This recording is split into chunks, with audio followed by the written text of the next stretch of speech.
Hello, everyone, and welcome. I'm Erica Fernaro, and I'll be your moderator for today's webinar, Assessing Stress Among MDI and Building Resilient Professionals. Our presenters today are Kelly Keys, a research forensic scientist, and Catherine Pope, a research public health analyst, both at RTI International. As mentioned, if you have technical issues, please use the chat pod to let us know and find the Q&A pod for any questions that you have during the presentation. Now, without further ado, I'll hand things over to our presenters. Hello, everyone.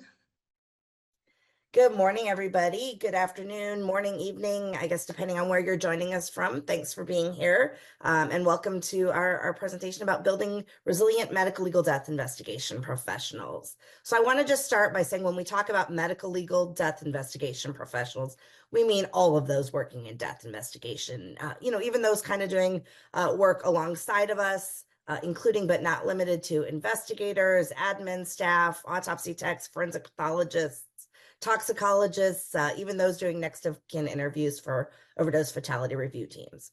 And thanks to NIJ for funding and supporting the medical legal death investigation stress research led by Dr. Jen Rainier that we'll mention throughout this, and for FTCOE and RTI for allowing us to share this important work with you. So with that, Kat, take us away. Hey guys, it's great to see y'all here today. I just wanted to introduce myself if y'all don't know me. I became a medical legal death investigator at Orange County, New York, way back in 2009. And I've worked in ME offices, medical examiners offices in New Jersey, Delaware, and Maryland. And I really love death investigation, partly because I feel really confident and helpful taking people through the worst days of their lives. I really feel like MDIs are kind of like coaches or directors of the scene. And we get to guide family, police, funeral directors, even the pathologists on what exactly kind of to do, when to do it, and how to proceed. I get to be with the families kind of from the start to the finish. It's like closing the circle on a really hard situation. How about you, Kelly? I was a medical legal death investigator for about 25 years, and I'm with you. I loved that no 2 days were the same. I knew you never knew what you were going to get when you went to your day at work. I was in Orange County, California, one of the orange counties on the other side of the country. I was an autopsy tech. I was an investigator and a supervising investigator, and I share a lot of your sentiments, but have seen both the positive and negative effects of things. Yeah, I mean, we've seen those positive and negative effects on our coworkers. We've seen them in the families of the decedents kind of every day. But it also affects communities and ourselves and our families too. So we really hope that you guys have a chance to listen to what we have to say today. I hope that it helps you normalize the profession and the personal experiences of death investigation. If you guys have the ability to take some notes during this webinar, I think you'll find that this conversation really brings up a lot of thoughts, questions, and maybe some places you can follow up at work and at home. So again, feel free to type in the chat. We'd love to hear from you, answer our questions, ask some questions. And then if you're listening on replay, later down the road, go ahead and hit pause and make some notes in your journal. It's a great idea. All right. So Kelly put some acronyms we're going to be using. I apologize ahead of time if I use something that you're not familiar with, but feel free to ask in the chat. You're also going to become familiar with definitions that are commonly used in mental health and wellness. I'm going to outline the trauma profile of medical legal death investigator professionals by describing how we are very unique in our as employees due to our jobs. I'm going to teach you how to develop and sustain resiliency, but also hammer home why it's important. And finally, Kelly and I are going to provide specific areas of action to bounce back from work-related difficulties and stress through peer support and self-care. Throughout this webinar, Kelly and I are going to share research, but also personal stories in support of these objectives. As Kelly always says, there are about 2,100 medical examiner and coroner offices and JPs, and about 2,099 ways to do things. So every single thing you hear me or Kelly say today might not resonate with you, or be your experience at your office. Hello from Bahrain. Wow, welcome. All that I ask for you today is to listen in with an open mind. I tell my kids to take no thank you bites of food that they might not like. Maybe you can try that with the things we suggest today. And we're really thankful for all of your hard work in the field and at home. Hello from Pakistan, very cool. And hello from Texas, Dallas, San Antonio. So some of the words you're going to hear today, I've just mentioned resiliency, and that's being able to come back after a difficulty. Resiliency can be learned. Every one of you can be resilient, but resiliency is not trauma proofing. We're not going to stop the difficult stuff from coming. A good life is filled with difficult stuff. In order to do this, we practice compassion. The definition of compassion is being with the suffering of others, and that's totally what we do at our jobs every day. We help others with their difficulties. I've started trying to practice compassion with myself. Your compassion can be depleted and result in compassion fatigue, where you lose interest, joy, and attachment to your work. Maybe you're having a hard time giving compassion to the family of yet another drug overdose. Has this ever happened to you, Kelly? Yeah, that really resonates with me. I remember a particular time in the middle of the night. I think I've been on graveyard shifts. We did 12-hour shifts. I think I was probably towards the end of my 12-hour shift, like my third or fourth day of the week, however many months on graveyards. And graveyards just didn't ever agree with me. And I remember going to do a death notification. And I remember afterwards, it just felt rote. Like I just felt like I was just going through the motions. And, I don't remember the situation of the death, but I just remember when it was over, I went, oh my gosh, like I don't really remember what I just did. I was just checking the boxes, and I'm not proud of that, but I was compassion fatigue for sure. Yeah, I think a lot of us have been there. And it's really cool. Researchers are also starting to learn a little bit more about compassion satisfaction now, which are the positive consequences from helping others. And that in turn builds resiliency. The World Health Organization says that stress is a natural human response that prompts us to address challenges and helps us evaluate the safety and security of our surroundings. So everybody experiences stress at some point in their life. And while stressors themselves are not always negative, they can be perceived as threatening or traumatic, depending on other people's responses or our own internal response to it. My favorite workplace after 15 years was the one that I felt really safe to feel stressed out and then recover. It involved a team of colleagues that I trusted, and it really solidified after we ended up having to spend 2 nights in the morgue, sleeping on cots through Hurricane Sandy. That trust begins with vulnerability. And vulnerability means showing up as you are, not as you want other people to see you. Vulnerability requires letting your guard down and being honest with yourself and others. And yes, it can be a little uncomfortable, but there are different levels of vulnerability between you and your loved ones at home, you and your staff in your office, and you and the families you serve on scene. But at any level, it creates connection and develops trust. So finally, we're going to talk about different kinds of trauma. This is the intrinsic, like inner mental kind, not the external cause of deathy kind we normally talk about. Primary trauma is where you physically get injured or you visually watch someone else get injured. Secondary trauma is indirectly experiencing trauma, which we're going to talk about a little bit more in a bit.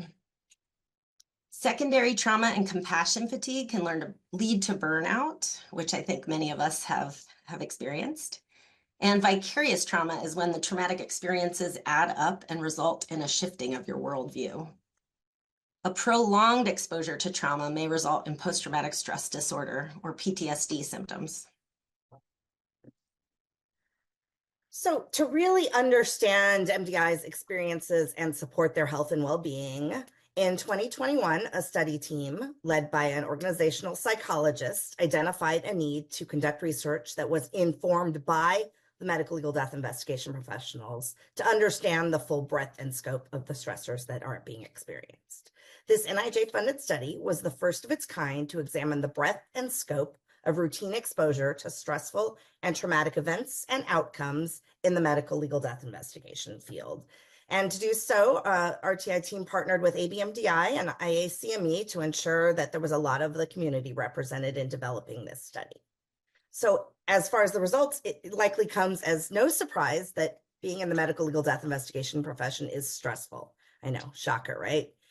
When I use, again, the term MDI, I'm talking about everybody, all the professionals in the job. And the routine duties of medical legal death investigators routinely expose them to traumatic events and materials and challenging situations, like interacting with family members of decedents and with the decedents themselves.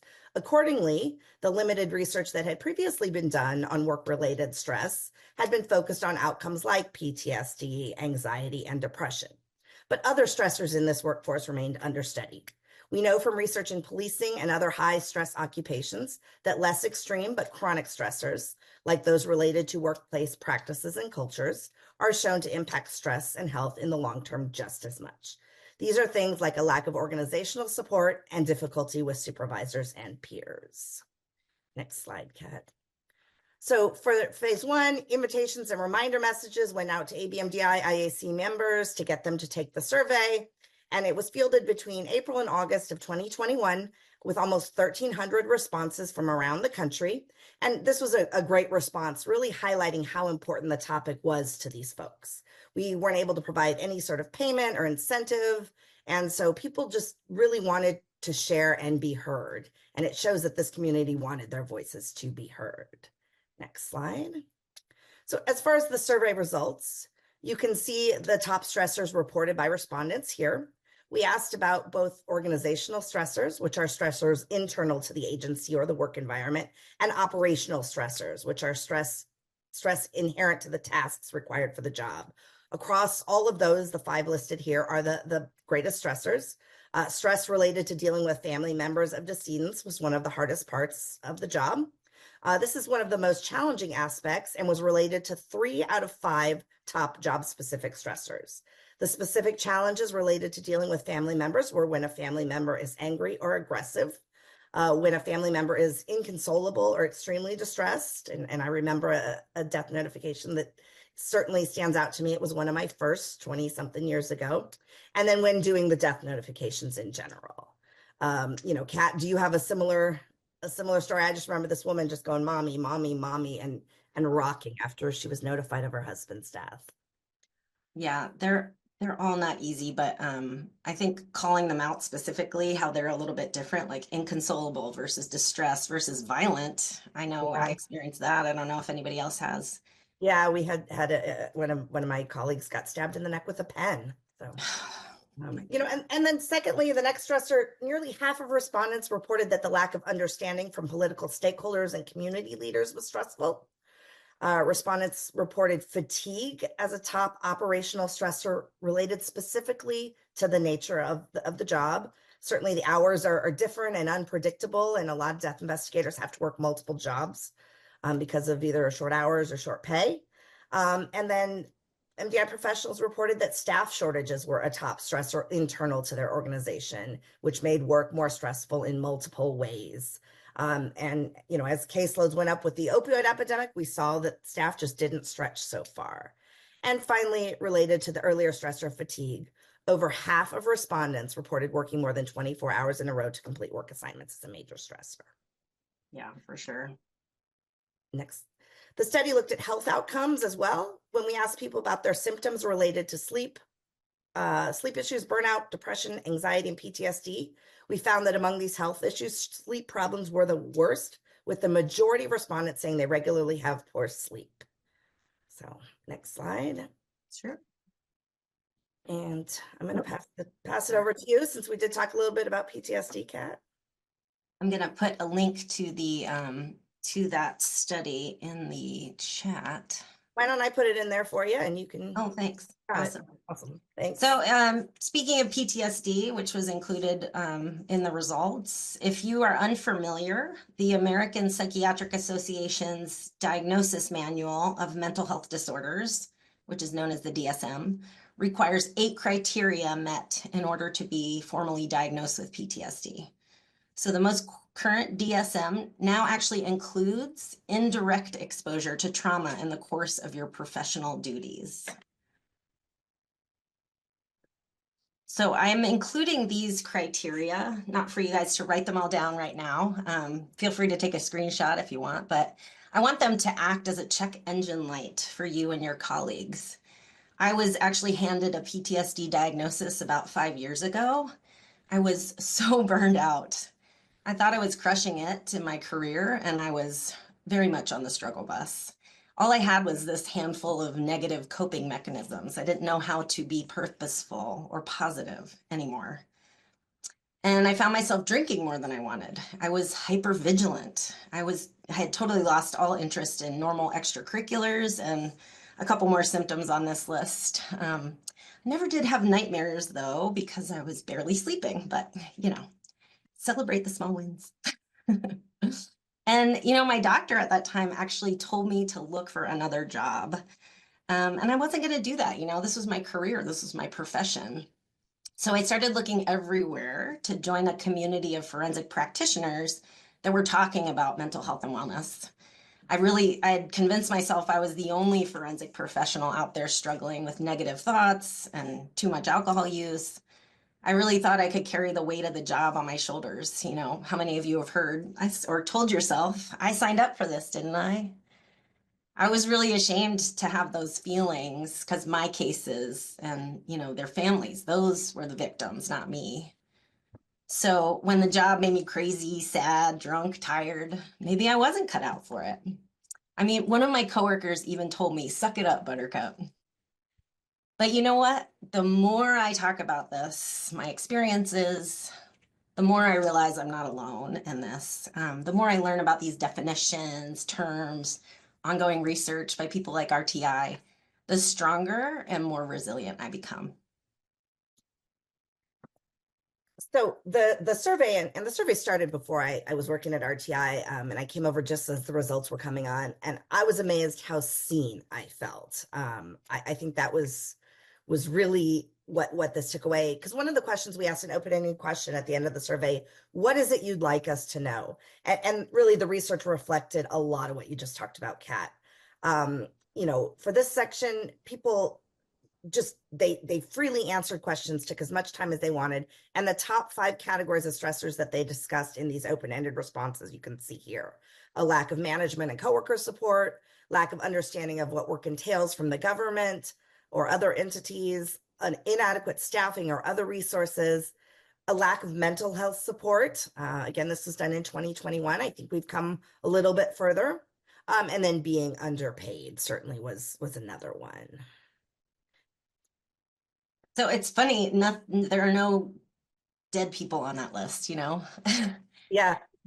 It's interesting to think about that, but I lovingly call all of this our trauma profile. Direct trauma can be an issue for sure. I knew a death investigator that got hit by a car while she was responding to a different motor vehicle accident. And of course, we can have fear of being infected on scene. Remember that terrifying moment when fentanyl came out and it went airborne and we were all going to, die of overdoses. But it's really that indirect trauma that's relentless. It comes from, viewing the scene, removing the decedent, interviewing family, witnesses, doctors, law enforcement. We get exposed again when we're writing reports, reviewing photographs, completing the autopsy, releasing the decedent to the funeral home, processing evidence for some of us. And sometimes our wins, like a conclusive autopsy or a conviction, still means a death or a crime occurred. A lot of us have defense tactics that don't allow for the resolution of our feelings, like completely avoiding our feelings or having this dark humor that we all love so much, or other negative coping mechanisms. I know I felt very alienated from my family and even the general public. Some people treated me with disgust, especially when I attended the smellier scenes, while other people treated me like a celebrity. And we're not first responders, right? We don't get discounts and no one really knows about our thin purple line on the flag. Shift work can also be very isolating. Our casework changes how we see the world, our morality, our spirituality, sometimes our belief in the criminal justice system. So I just want us all to stop for a second and take a big deep breath. I want you guys to laugh at some memes. We're never going to change the job, right? But the job will change us if we don't protect ourselves, because it's really not about if, it's about when. And I wish we could start catching people upstream, right? Before those PTSD diagnoses, substance abuse disorders, or permanent solutions to temporary problems. Any good training should prepare you for a really long career, but we need to start thinking about preparing people for life and eventual retirement. So since our profession has this complex chronic exposure to trauma, it's critical to realize, recognize, respond, and then resist further traumatization. This is the first step in creating a trauma-informed, vulnerability-friendly environment in your office.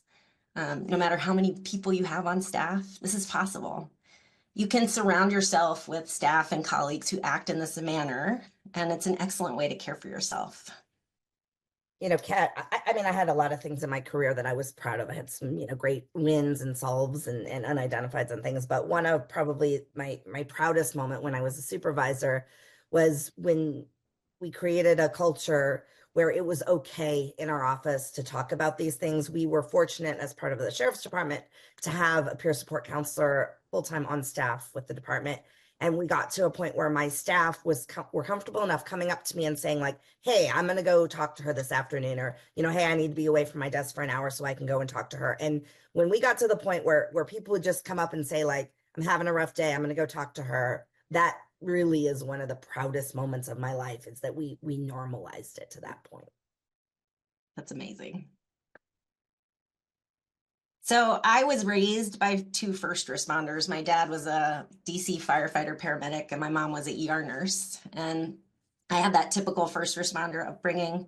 When parents around for the holidays, we'd stop on the side of the road for car fires, and our dinner conversations were not normal.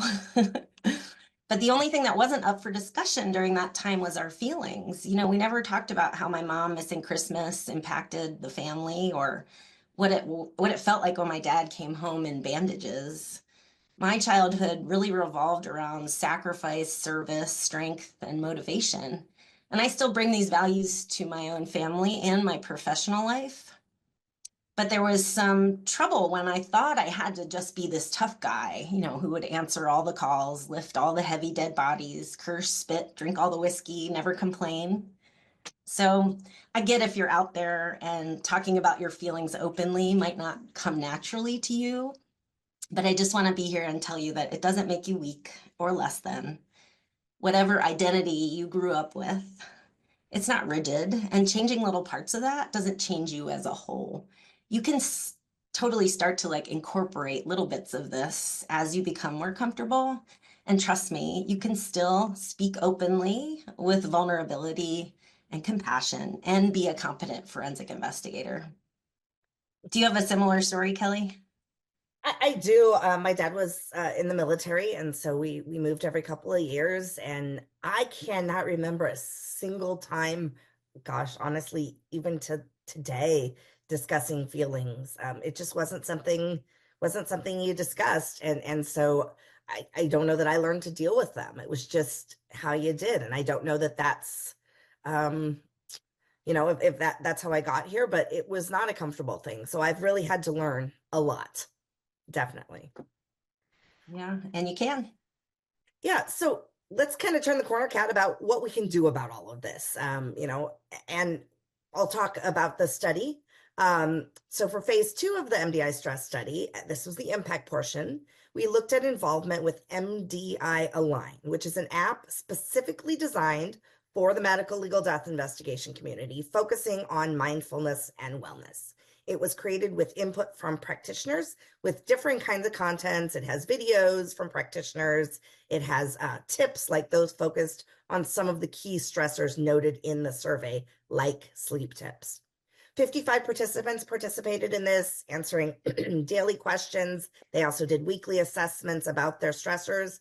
And so first they did that for 2 weeks. They wore a Garmin watch that continuously monitored biometrics throughout the study, and they answered questions for 2 weeks. And then they started using the app for about 4 weeks. Next slide. And so this is the intro page to the app, and you can see here that this app was specifically designed for this community. This is the welcome screen, acknowledging this community that wanted to talk, wanted to be seen, wanted to be heard. The app continues to be available. There'll be a QR code. Next screen. So some of the things, it has meditation, it has sounds to help fall asleep, it has mindfulness activities.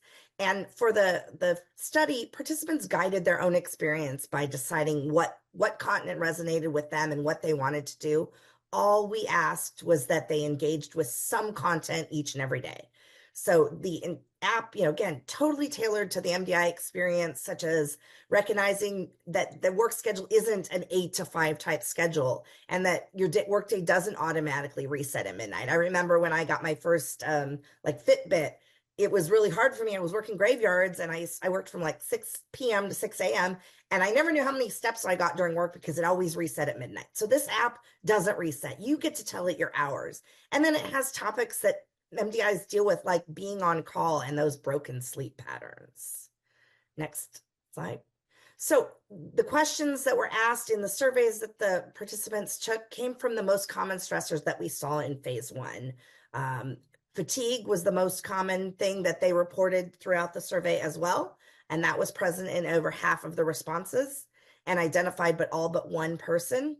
Working alone was reported as a stressor in over half of the responses as they went through this phase 2. And excessive administration duties was the third thing we reported. We also asked participants to report on their sleep every day, and they reported poor sleep 1/4 of the time. Next slide. So as the study evolved, we got feedback about the app and we tweaked it. And we added some additional wellness tips that paid attention to what participants said they liked, what they wanted more of, specifically tips like these reminders here to stay healthy. And overall, it covers physical health, it covers sleep, it covers stress relief. Next slide. And so let's talk about what changed when they used the app. And this is great news. Again, we're going to share the QR code for this. It's still available. And when they used the app after their 2 weeks of baseline establishment, using the app led to a reduction in self-reported sleep problems. It led to a reduction in depression, and it led to an increase in coping self-efficacy, which is the ability to adapt to stressors and chronic stress. There was also a decrease in stress as measured by the heart rate variability. So not only did they report that they were doing better, their heart rates were more consistent throughout the day. So showing that physiologically they were doing better. Next slide. So we're super excited about this because, as best we can tell, it's the first study of its kind on this community. And we were even more excited that participants had such positive outcomes. Again, like reported decreases in sleep problems and decreases in depression and increases in abilities to cope. So the biometric data showed this, the self-reported said this. So we're very excited about this. Next slide. Thanks to anyone who was a research participant in this, enthusiastic research participants, they were great. And I will say that some did seem to indicate that the mere thought of reflecting on their days and reflecting on each of these things each and every day was as helpful as the other study components. That might warrant further study. But if the app alone just makes people think about it, I tend to think that that is also a success. So on the next slide, we're going to put up the QR code for it. We're also going to put the links in the chat, and we will have these QR codes at the end. Again, the app continues to be available. It is available for you to download. It is available for you to have your staffs download.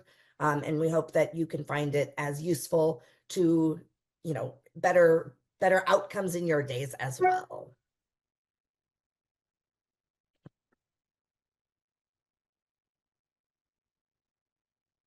Okay, so here's the link. And we'll, like Kelly said, we'll have the QR code again. Yep, we will, Ashley, no problem. And it'll be in the link to the recording as well. So we're going to kind of talk a little bit more about what to do with all of this. First, we're going to talk about at-work resources. So things you can do at work, things you can get your management on board with. And then we're going to go on and talk about some self-care stuff you can do also in the office, but mainly at home. I consider creating these work environments, that are compassionate, vulnerable, trauma-informed, just as important as masks and gloves for our personal protective equipment. I always say, and I'm sure other people do too, it's not those dead people that bothered me, it was the pesky living folks. I never really took time for myself until I was handed that post-traumatic stress diagnosis, and then I was forced to take time for myself. But that PTSD doesn't define me. It's not a permanent disability or a career ender. I'm super resilient. So the 2021 study also looked at what resources were available to people. And overall, we found access to work-based health and wellness resources was very limited. The most widely available resource was formal therapy, formal counseling, but that was available to less than half of respondents. And 18% of the survey respondents reported that they did not have access to any health and wellness resources at work. Next slide. So here we show the access they reported to different kinds of resources for managing work-related stress. We have both formal and informal resources here, formal being employer-provided therapy, formal mentoring programs, and informal resources like gatherings with colleagues at work. You can see that most access to most of these resources did increase during the emergence of COVID. And one of the reasons for this was that resources became available virtually, which made them easier to access for lots of people, especially in remote areas. Next slide. As noted earlier, employer-provided therapy is the most commonly available resource for MDIs. And of those who use it, or of those who have access to it, fewer than 1/3 do actually use it. Among those who use it, perceptions of its effectiveness are mixed. About 1/3 think it's only slightly effective or not at all effective, but 44% think it's very or extremely effective. In the focus groups that we conducted prior to developing the survey, we learned that many medical legal death investigators, and I know I've heard these stories a million times, have trouble finding therapists who specialize in topic areas relevant to us. And many therapists aren't equipped to handle and support the things that we do and see and the stressors we face.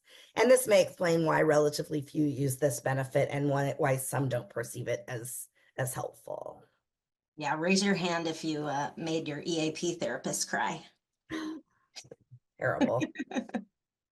So we looked at overall resources among medical legal death investigators and found that of those who have access to some work-related resources, most do take advantage of them.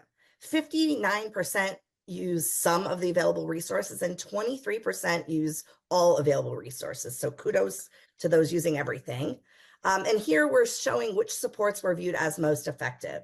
You can see resources viewed as most effective were all social in nature and include peer support programs, formal mentoring, outside gatherings with colleagues, informal gatherings during work time, and then informal mentoring. So there's some cheap and even free things and easy things that you can do here. So, go ahead and have that pumpkin carving contest. We had a chili cooking contest. We had a salsa making contest. So go ahead and do those things because people do find them effective. And if anyone wants to share some of the things they do with their office in the chat, that would be great. Go to the next slide. Fill it up. Yeah. Get some ideas, read the chat. Maybe we can get that put onto the website too. So based on the findings, we make the following recommendations for employers to better support their staff. Implement a formal peer support program if you don't have one. Provide formal opportunities for mentoring and help colleagues connect through social events and opportunities to interact throughout the workday. So, encourage those potlucks. Yeah, at the heart of these resources is connection. This is like the chainsaw of tools in your toolbox. And as I mentioned before, I thought I was the only forensic professional really out there with no coping mechanisms, no skills, and struggling with negative thoughts. But first responder research shows an increase in resiliency in people who simply speak their stories out loud to their peers. So check out the Forensic Death Investigators private group on Facebook. I see a couple of questions coming in about starting to implement these opportunities. Join a peer support group. I'm a part of a virtual one that meets every month. Happy to pass that information along. For those of you who are not familiar, peer support is a structured program that provides an opportunity for discussing issues or pressures encountered on the job. Nationwide, emergency medical responders, fire departments, and law enforcement agencies have been using peer support programs for years. Sometimes they invite the medical examiner and coroner community. But peer support is based on the notion that those who have overcome the impact of stressful and traumatic events are uniquely qualified to assist others dealing with similar experiences. Many of us rely on our home friends or our loved ones to support us at home about work, but they're not set up for that, right? They can't understand what we've seen or what we've done or what we smelled, and do we really want them to? I mean, my poor husband, he's a teacher. It is okay to silo those relationships and use places like peer support or in your own office among your colleagues as a safe space to resolve work-related difficulties with people who understand those difficulties. I mean, at peer support last month, we were joking about giving death tours. Like, how many of you ride around your community and have a really hard time not shouting out which houses you've been in for casework? You're not alone. Yeah, So the no, people, have you done that? oh yeah. Thought I was alone. The people in this audience, we all get it. So that connection, it is critical for us to continue showing up at our jobs. So work can and will only provide so much. You also have to build a toolbox of your own resources to help guard against trauma, burnout, and to build that resiliency. So the stress study found similar results and make the following recommendations to professionals to help them deal individually with work-related stress. Find out what resources are available through your employer and try them out. What did Kat say? Take a no thank you bite. Try it. And if it doesn't work for you, move on to the next thing. Access resources through professional organizations like the Academy. Engage in activities outside of work time that will help you mentally detach from work and boost your well-being.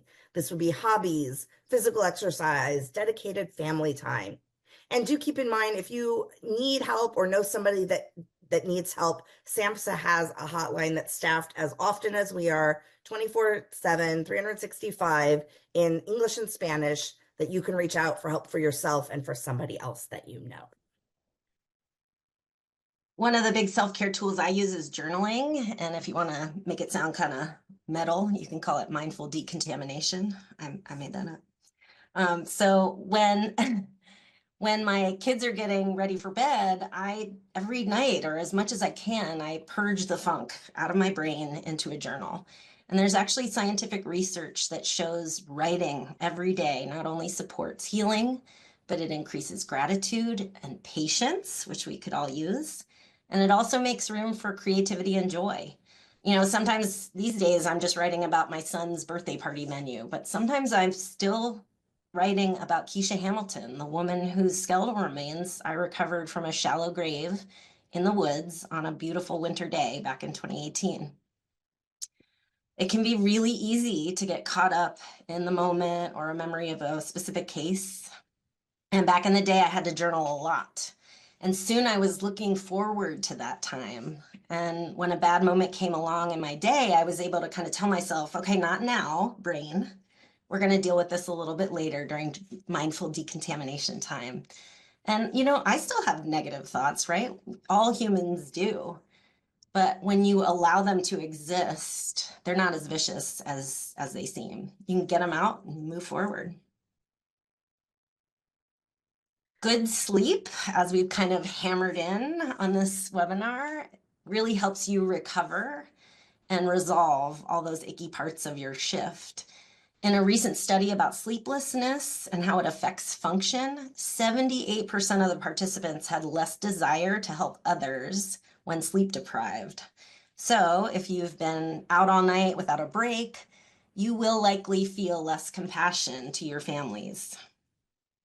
But as we've covered as well, forensic professionals don't have the luxury of working Monday through Friday, 9 to 5. And sorry, y'all, you can't muscle your way out of needing sleep. Everyone has a 24-hour circadian rhythm. So I've been doing some of my own searching, and places like the Sleep Foundation, First Responder Sleep Recovery, and also on the Huberman Lab podcast, talk a lot about shift work and how to get good sleep on shift work. So we recommend avoiding or limiting processed foods, caffeine, or alcohol until after you've had a good rest after a long shift. I'm not saying don't have them, just wait till after you have a good rest. If you normally wake up in the dark, consider investing in a light board. I have one if you guys need recommendations. And on the other hand, if you're ending your shift in the bright morning sun, you can think about wearing blue blockers, putting big heavy curtains on your windows. Kelly, do you have a good story about night shift? Oh, I have absolutely no good stories about night shift. I hated night shift. I hated not sleeping. I just always felt like my life was, wake, work, sleep, wake, wait to go to work. Like I would sit around sort of waiting to go to work, and then I would go to work and I would come home exhausted, toss and turn, try and sleep, maybe get some sleep, wake up. It was just this terrible cycle where I didn't feel like I had time for anything else. It was not good for me. I mean, I totally resonate with all of this sleep stuff. So I'm also going to talk about nutrition and movement. What we put into our bodies is just as important as we take out. And it's really hard to eat and drink well when the only thing open at 3 a.m. is the Wawa gas station. But as responders with a prevalence to anxiety and sleep issues, we do not want to artificially stimulate anything that triggers more anxiety. So what that means in real life is eating high protein foods, having a ton of water, watching when you drink that caffeine. So only drinking caffeine in the first part of your day, whatever hours that day is. And you can prepare for long shifts with a cooler and snacks. As far as movement is concerned, I used to think that lifting heavy dead bodies was like the movement I needed. But what I needed was a habit that I relied on almost daily, no matter what, something I could get better at and be proud of. So I'm not talking about, bodybuilding or running a marathon, unless that's your jam. But in a Japanese study on dementia, researchers found that subjects who got outside to walk just for 10 minutes a day, not even all at once, had a general better outlook on life. So you can take little walks around the morgue. I mean, at my office, we bought a wiffle ball set and had wiffle ball games on the slow days. We had a basketball net.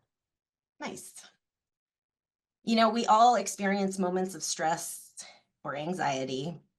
And for those of us with PTSD histories, anxiety or panic can be triggered by anything, a smell, a thought, a sight. And whatever that event that triggers those moments, we need a quick way to ground ourselves, something we can do in the moment. And that trick is breathing. We're all built with the ability to breathe. It's totally free. And it's a really great way to get yourself together. So when we're feeling anxious, we're taking shallow, quick breaths, right? As it's a part of our fight or flight alert system. To really reset that, we start taking big, deep breaths. And it's really important, if you're experiencing this anxiety, to get yourself in a safe space. I wouldn't recommend doing these huge, deep breaths while you're driving, but you can pull over and fill up your lungs as deep as possible and then let them go. If you guys like more structure, there's a great system called box breathing, where you're breathing in while counting to 4, holding your breath while counting to 4, exhaling for 4, and then counting to 4 with your lungs empty. I personally extend that to 6 because I was freaking out because it wasn't enough air for me. But this is a great free in the moment tool that you can use. And finally, I wanted to share Maslow's hierarchy of human needs with you guys. I'm including it here to show that if we're constantly focusing on high stress situations, complex forensic casework that makes us question our personal safety, we will have trouble feeling in love, belonging, connection, any of those higher level human emotions. So that last self-care tool I'm going to share today is finding your thing, the thing that makes you, you. And instead of a clock, we can actually use activities to signal that we're off work. These activities, again, just like the movement, it builds confidence. It gets you excited about the future. It builds trust in yourself. I like to have like a buffet of activities to choose from. And it's funny, I've actually heard more than one person tell me that their work is so much like an addiction. So if it's been a while since you've turned off without, working or too much alcohol or doom scrolling or some other negative habit you're not very proud of, this finding your thing might take some figuring out. But just remember, you can do it. The activity should be unassociated with dead people just to show your brain that you're off. I ride bikes. I play frisbee with my kids. I watch my husband garden because I'm not allowed to touch the plants. I read, I cook. You can volunteer with living people. You can do puzzles. In the peer support group, people have talked about growing figs, doing Zumba, killing zombies in video games, making dog food, fishing, hunting, whatever. What is anything that you do, Kelly, that's specific and weird and unique? Well, I have a couple of those. I'm ready to exchange recipes and book recommendations with you, apparently. I'm a big reader. I usually try and get through about 2 books a month. But in addition, I am always planning my next vacation. So that I don't know if I like the planning part more than like the actual vacationing part, but that is certainly something for me. And dinner parties, kind of to the love of cooking. I love to bring just random people to my table and have a dinner party and just sit and socialize all night long. I love, we've had some great ideas shared. We have a bunch of crocheters here. Someone's making blankets to give to their staff. We have a roller derby, therapy dogs. Somebody does barefoot walking to kind of ground themselves. There's some great ideas. Keep the ideas coming and share what it is that makes you outside of work. Keep sharing those. Yeah, I love that. One person asked if is it bad that the hobbies have to do with work? Only if it makes you feel bad. I mean, I think it's important to kind of find something outside of work because one day you will retire and you will have a life outside of work. So finding things that you can still look forward to after work is done is important. Yeah, I also volunteered for many years at the Orange County Ronald McDonald House, which is kind of, peripherally related, but hopefully not. Uh-huh. That was incredibly fulfilling for me for many years until they underwent construction. So, Well, well, you guys, thank you all so much for showing up today and being vulnerable, being compassionate with one another, sharing your experiences and your ideas, and just learning about this topic. Many of us received all this on-the-job training on investigating death, but not how to live a good life as a death investigator. So I hope you're more familiar with mental health terminology, how it relates to our lives as medical legal death professionals. I hope you learned some interesting statistics on working in MDI and how it affects our lives. And I hope you found some tools to develop and sustain healthy lives on and off the scene. If this webinar brings up or brought up any strong or negative emotions, feel free to reach out to Kelly or I or me, your local peer support, a trusted colleague, the EAP. Please don't keep that stuff bottled up. Connecting to your community is the key to continuing to build your resilience. yeah, if there's a way that you can, can create these connections, if you're in a smaller office, maybe you have a state association that you can reach out to and maybe develop a peer support team or peer support buddy through your state association. Let us know if you have any big wins and successes, and we can include your story if we ever get invited to do this presentation again.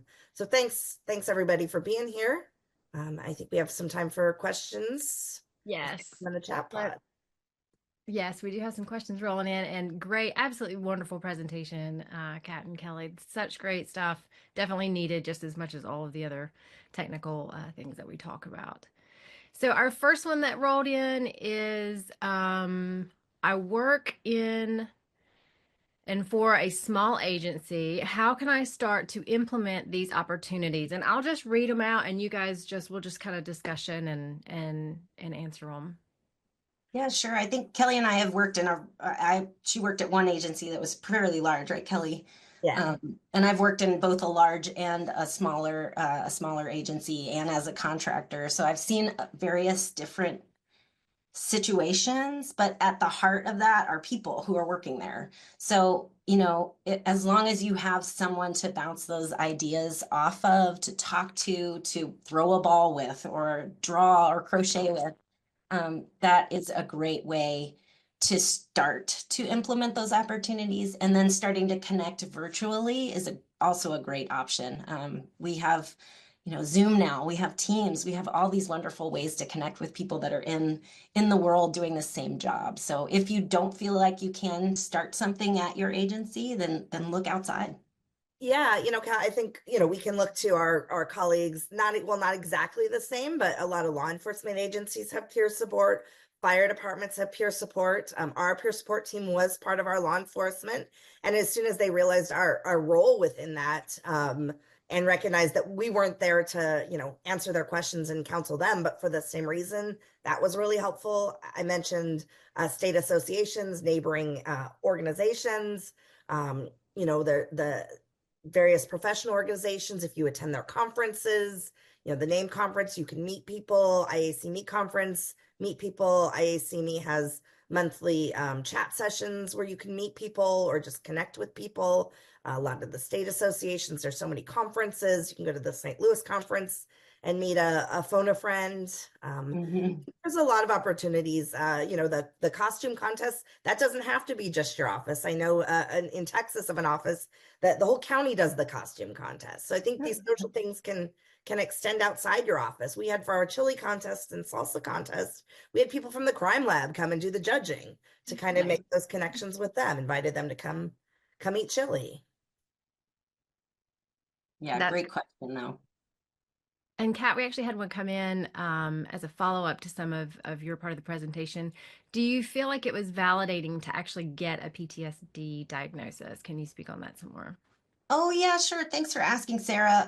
It was it was a positive and negative experience, mostly because I felt like no one around me was really set up to handle that as a death investigator. But once I kind of started advocating for myself and communicating my diagnosis to other people and getting support, I really did. I think the end of the day, I do feel like it was validating for sure. And so we talked a lot about resources that are useful. What if someone's EAP isn't really set up to handle their particular needs? What can you recommend for that? Yeah, I can speak to that too, Kelly, unless you want to talk about it. Go for it. My EAP was not set up to handle my particular needs. I did try a couple of therapists that were referred through that way, and it did not go well. So I ended up seeking my own therapist. I finally found a great one, but what I did was coordinate with my local law enforcement peer support team, and I asked them for recommendations. So, we are very specific and unique. However, we need someone who can handle kind of the stuff that we see in general. So maybe going to firefighters, EMS, law enforcement, and asking who they go to see and if they like them is also important. And I also want to note, if you do not like your therapist, feel free to find another one. You do not have to stick with that person. I think that was something I didn't realize at the beginning of this journey. Yeah, if you have to hold back, like if you're like, "Ooh, I can't talk about that case today," it's probably not the right therapist for you, and you're not going to get the outcomes and benefits that you deserve. I'll also point out, Kat, that there's becoming more and more, again, tailored for law enforcement, but to take your idea of finding somebody who works with law enforcement and asking them what they can suggest. There's a lot of like nonprofits that deal with first responders, law enforcement peer support and mental health and well-being. And, I think we can learn to apply some of those tools. We're a pretty resourceful bunch. And I think we, take a lot of tools that are out there. I look at all the things that, we do for like fingerprinting now. And, if we can work magic with WD-40 and fingerprints, we can work magic with law enforcement counselors as well. Just ask some pointed questions when you're yeah.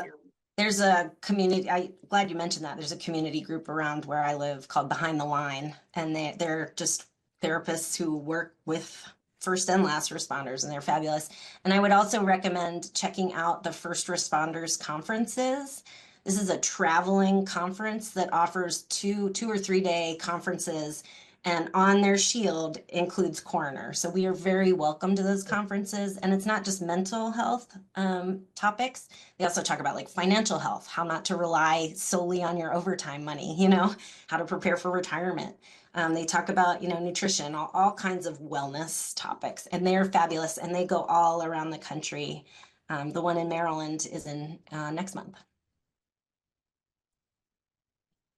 So our next question is around peer support. I know we talked a lot about that, and interagency peer support and reaching out past that to others in the field. Can you both talk a little bit more about the benefits of peer support, but also how you maybe establish that if you don't currently have it in your job, how you could go about establishing a peer support system? Well, I think, again, we were very lucky in that I was part of a large department that this was important to. But I would recommend just reaching out to other offices and seeing, that have a peer support team and getting some tips from them. I know we actually did a webinar about 2 years ago here at RTI that I'm sure is archived somewhere. I wish I thought about it, but on how to create a peer support team. There's information out there. Again, you might want to partner with your law enforcement, your fire department, your state association if you're a smaller office, or have a regional grouping. It was my investigators were and my whole staff were pretty resistant to it at first. We did mandate it at first. I see a question about it being mandated, and we did mandate it first. We said, you just have to go. You don't have to say anything. And that's how we normalized it. Is we went and they realized it wasn't scary. And then maybe they didn't say anything at their first one, but then their second one, maybe they said, 2 or 3 things. And then by their third or fourth one, it was like, oh, hey, I want to go to this. And they're talking, they're an active part of it. I know other offices that mandate therapy. And that is, just to get people comfortable with it. But yeah, That's complicated sometimes for folks that are sworn and carry weapons. If you're seeing a therapist, you have to report that if you're carrying a weapon. So I know as far as the mandatory thing, it's definitely a topic that I feel pro and con about. I don't know. I don't have an opinion formally, but I think everyone benefits from talking out loud to somebody who kind of gets it and can be supportive. So however that is achieved, as long as you're not pulling someone kicking and screaming, I think that's good stuff. All right, we are officially at the top of the hour, and we did have a few more questions roll in. So if you didn't get your questions answered today, please feel free to reach out to the presenters, and we can connect you with them through the FTCOE support email as well. Thank you all so much for attending the webinar today, and thank you, Kat and Kelly, so much for your presentation. Very much needed, and I'm sure well received. And all of the information that was presented here, as well as all the links, all the resources, and the archive in about 2 or so weeks will be available on the FTCOE website. So again, feel free to check back there, and feel free to reach out to our customer support line if anyone has any questions. So thank you so much for attending today, and thank you again to our presenters, and I wish you all a wonderful day. Thanks to everyone for sharing their stories too. As you depart, we kindly ask that you take a minute or two to complete our post-event questionnaire. The link will be pasted in the chat and also appear as you exit the Zoom room. Your feedback helps us improve our outreach efforts and continue to provide the best experience possible. Thank you again for attending, and we hope everyone has a great day.